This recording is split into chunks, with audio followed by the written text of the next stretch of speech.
9. Grande é ruim. Somos impedidos de alcançar nosso objetivo não por obstáculos, mas por um caminho livre que leva a um objetivo menor. Robert Brault. De lendas até canções populares, a sugestão de que grande e ruim andam juntos tem sido senso comum ao longo da história.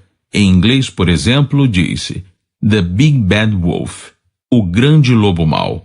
Isso é tão comum que muitos pensam que essas duas características são sinônimas, mas não são. O grande pode ser mau e o mau pode ser grande, mas eles não são a mesma coisa. Não são inerentemente relacionados. Uma grande oportunidade é melhor do que uma pequena, mas um pequeno problema é melhor do que um grande. Às vezes você deseja o maior presente que está embaixo da árvore. Às vezes quer o menor. Em geral, rir muito ou chorar muito é tudo do que você mais precisa. E em outros momentos, poucos sorrisos e algumas lágrimas bastarão. Grande e ruim não estão mais atados do que pequeno e bom. Grande é ruim é uma mentira. Essa é possivelmente a pior mentira de todas. Se você teme grande sucesso, vai evitá-lo ou sabotar seus esforços para alcançá-lo. Quem tem medo do grande mauzão? Coloque grande e resultado na mesma sala e várias pessoas vão sair correndo dela. Mencione grande junto à conquista e os primeiros pensamentos que vêm são difícil, complicado e consome tempo. Difícil de chegar lá e complexo quando você chega resumem bem essa visão. Arrebatador e intimidante é a sensação. Por algum motivo existe o medo de que grande sucesso traga pressão esmagadora e estresse, de que a busca por ele roube não apenas tempo com a família e amigos, mas no fim das contas também a saúde. Incertos quanto ao direito de alcançar o grande, ou receosos do que pode acontecer se tentarem e não darem conta, muitos ficam confusos apenas ao pensar no assunto e imediatamente duvidam que tem cabeça para tudo isso. Até mesmo a ideia do grande gera desconforto. Inventando uma palavra, trata-se de megafobia, o medo irracional do grandioso. Quando conectamos o grande com o ruim, acionamos o pensamento que encolhe. Minimizar nossa trajetória traz sensação de segurança. Ficar onde estamos traz sensação de prudência. Mas o oposto é verdadeiro. Se o grande é tido como mau, o pensar pequeno toma conta e o grandioso nunca tem chance. Totalmente errado. Quantos navios não navegaram devido à crença de que a terra era chata? Quanto progresso foi impedido porque o homem não podia respirar embaixo d'água, voar pelos ares ou aventurar-se no espaço sideral? Historicamente, saímos-nos muito mal ao estimarmos nossos limites. A boa notícia é que a ciência não se resume a adivinhar, mas sim a progredir. E o mesmo vale para a sua vida. Nenhum de nós conhece os próprios limites. Margens e fronteiras podem ser claras num mapa, mas quando as aplicamos a nossas vidas, as linhas não são tão aparentes. Certo dia perguntaram-me se eu achava que pensar grande era prático. Parei para pensar e disse: deixe-me fazer-lhe uma pergunta antes. Você sabe quais são os seus limites? A resposta foi não. Eu disse então que, pelo visto, a questão era irrelevante. Ninguém conhece seu teto para as conquistas. Então, preocupar-se com isso é perda de tempo. E se alguém lhe dissesse que você jamais alcançaria algo acima de certo nível? Que você teria de escolher um limite máximo que jamais poderia ultrapassar? O que escolheria? Um limite baixo ou alto? Acho que sabemos a resposta. Colocados nessa situação, todos escolheríamos o mesmo limite, o maior. Por quê? Porque ninguém gosta de se limitar. Quando você se permite aceitar que grande tem a ver com quem você pode se tornar, vai ver a questão de outro modo. Nesse contexto, o grande é uma sala de espera para o que podemos chamar de salto de possibilidade. É como o estagiário de escritório, visualizando a diretoria, ou um imigrante paupérrimo imaginando um negócio revolucionário. É como ideias arrojadas que podem ameaçar a zona de conforto, mas ao mesmo tempo representar as maiores oportunidades. Acreditar no que é grande deixa você livre para fazer perguntas diferentes, seguir caminhos distintos e tentar coisas novas. Abre as portas para as possibilidades que até então viviam apenas dentro de você. Sabir Bhatia chegou à América com apenas $250 no bolso, mas não estava sozinho. Sabir chegou com grandes planos e a crença de que poderia construir um negócio mais rapidamente do que já se fizera na história. E foi o que ele fez. Criou o Hotmail. A Microsoft, testemunha da trajetória meteórica do Hotmail, comprou o serviço por $400 milhões. De acordo com seu mentor, Farooq Arjani, o sucesso de Sabir foi diretamente relacionado com sua habilidade de pensar grande. O que destacava Sabir dentre as centenas de empreendedores que conheci era o tamanho gigantesco do sonho dele. Mesmo antes de ter um produto, antes de ter dinheiro em mãos, ele já estava completamente convencido de que iria construir uma grande empresa que valeria centenas de milhões de dólares. Tinha uma convicção inexorável de que não construiria mais uma empresa comum no Vale do Silício. Com o tempo, eu compreendi. Caramba, com o tempo ele ia acabar conseguindo. Em 2011, o Hotmail foi listado entre os provedores de e-mail de maior sucesso no mundo, com mais de 360 milhões de usuários ativos. Pensando grande. O degrau da escada não foi inventado para descansar, mas para sustentar um dos pés da pessoa, tempo bastante para que ela possa elevar o outro. Thomas Henry Huxley. Pensar grande é essencial para ter resultados extraordinários. Sucesso requer atitude e atitude requer pensamento. Mas há uma pegadinha. As únicas ações que se tornam trampolins para o sucesso são aquelas suscitadas por pensar grande para começo de conversa. Faça essa conexão e perceberá a importância de quão grande você deve pensar. Todo mundo tem a mesma quantia de tempo e trabalho duro é simplesmente trabalho duro. Como resultado, o que você faz durante o tempo em que trabalha determina o que você alcança. E como o que você faz é determinado pelo que você pensa, se você pensa grande, esse será o trampolim que o projetará para o alto. Veja só, cada nível de conquista requer sua própria combinação do que você faz, de como você faz e de com quem você faz. O problema é que a evolução dessa combinação para o próximo nível de sucesso não é natural. Fazer alguma coisa nem sempre constrói a fundação para fazer algo melhor. Nem o relacionamento com uma pessoa automaticamente organiza o cenário para um relacionamento melhor com outra. É uma pena, mas essas coisas não melhoram umas com as outras. Se você aprende a fazer algo de um determinado jeito, a partir de um círculo determinado de relacionamentos, isso pode funcionar muito bem, pelo menos até você querer alcançar algo mais alto. É então que você descobre que criou um teto artificial de conquista para si mesmo, um que pode ser difícil demais de ultrapassar. O fato é que você está se prendendo quando existe um modo simples de evitá-lo. Pense o mais grande que puder e empregue o que você faz, como faz e com quem faz para chegar a esse nível. Pode ser que você passe a vida toda sem encontrar os limites de pensamentos tão grandiosos.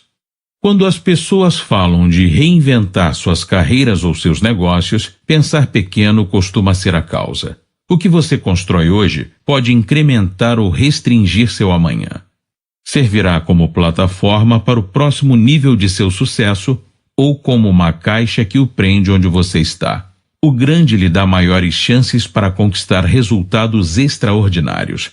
Quando Arthur Guinness abriu sua primeira cervejaria, assinou uma concessão de 9.000 anos. Quando J.K. Rowling concebeu Harry Potter, pensou grande e visualizou 7 anos em Hogwarts, antes de escrever o primeiro capítulo dos 7 livros. Antes de abrir o primeiro Walmart, Sam Walton imaginou um negócio tão grande que sentiu que precisava ir adiante e organizar seus bens para evitar impostos sobre a herança.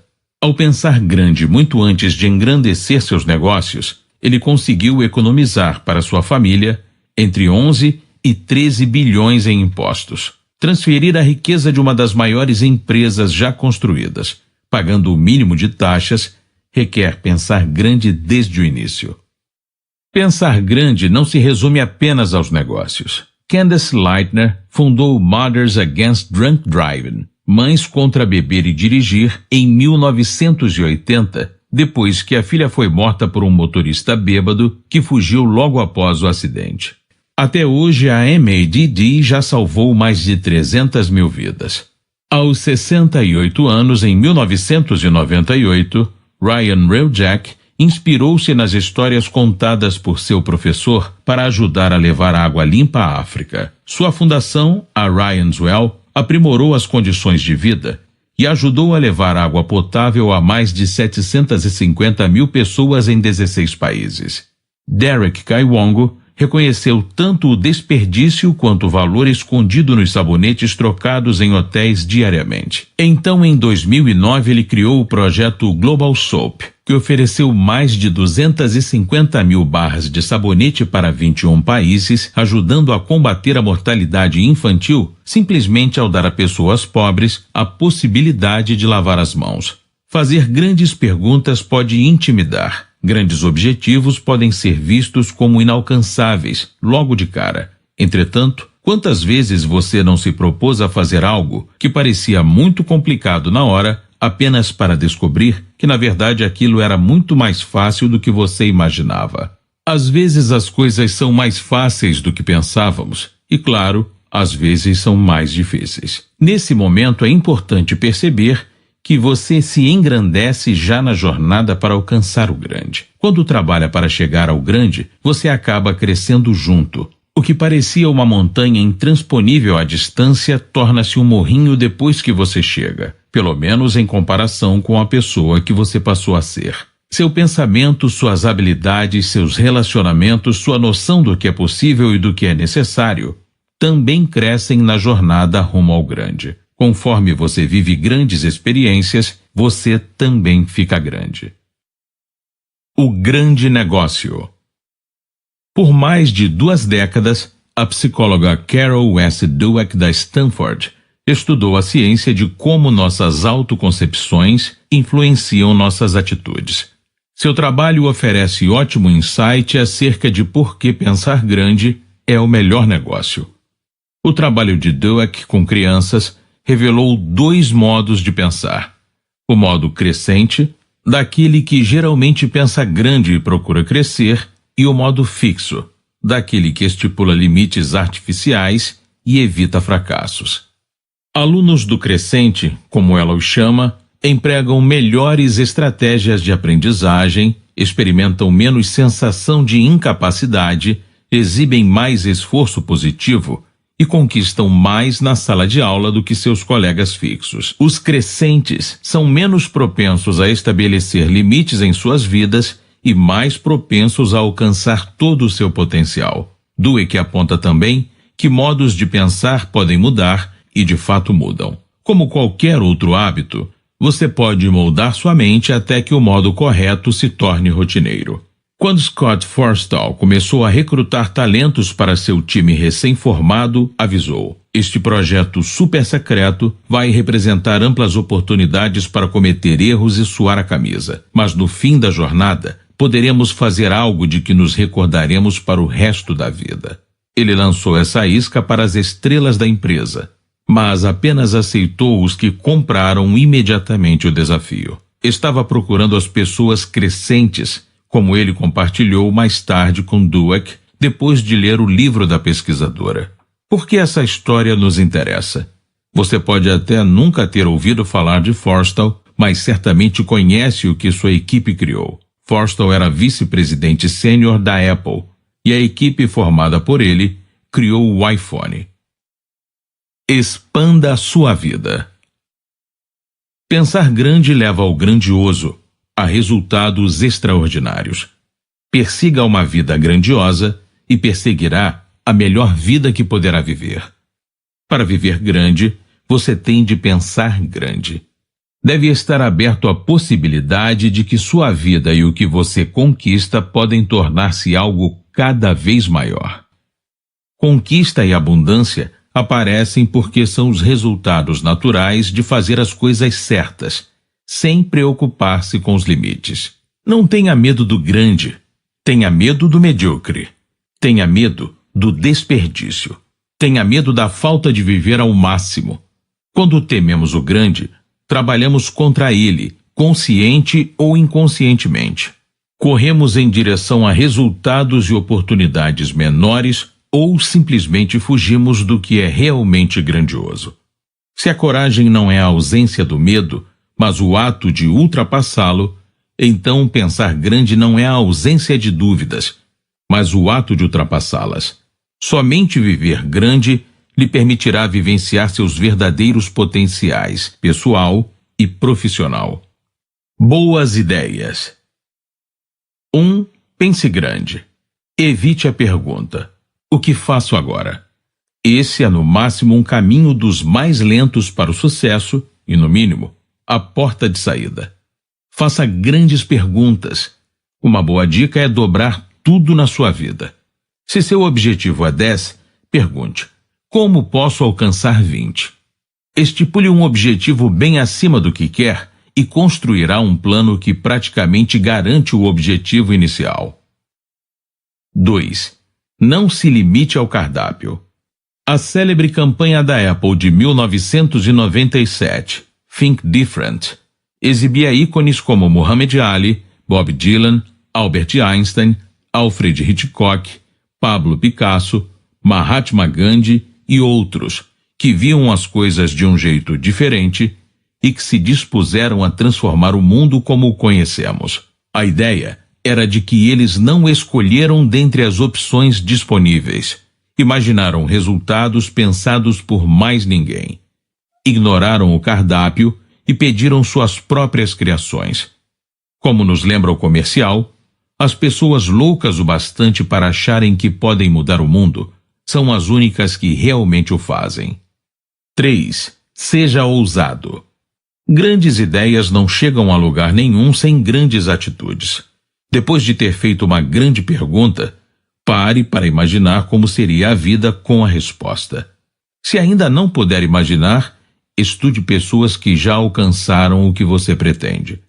Quais são os modelos, os sistemas, os hábitos e os relacionamentos de outras pessoas que encontraram a resposta? Apesar de gostarmos muito de acreditar que somos todos únicos, o que funcionou constantemente com os outros quase sempre vai funcionar conosco também. 4. Não tenha medo do fracasso. Ele faz parte de sua jornada em busca de resultados extraordinários, e tanto quanto o sucesso. Adote um modo de pensar crescente e não tenha medo de aonde ele pode levá-lo. Resultados extraordinários não são construídos apenas em cima de resultados extraordinários. São construídos também em cima de fracassos. Na verdade, seria mais correto dizer que falhamos durante todo o nosso caminho em direção ao sucesso. Quando falhamos, paramos, perguntamos o que precisamos fazer pelo sucesso, aprendemos com nossos erros e crescemos. Não tenha medo do fracasso. Entenda-o como parte do seu processo de aprendizado e continue lapidando seu verdadeiro potencial. Não deixe que o pensar pequeno diminua a sua vida. Pense grande, mire alto, seja ousado. E veja até onde você pode expandir a sua vida.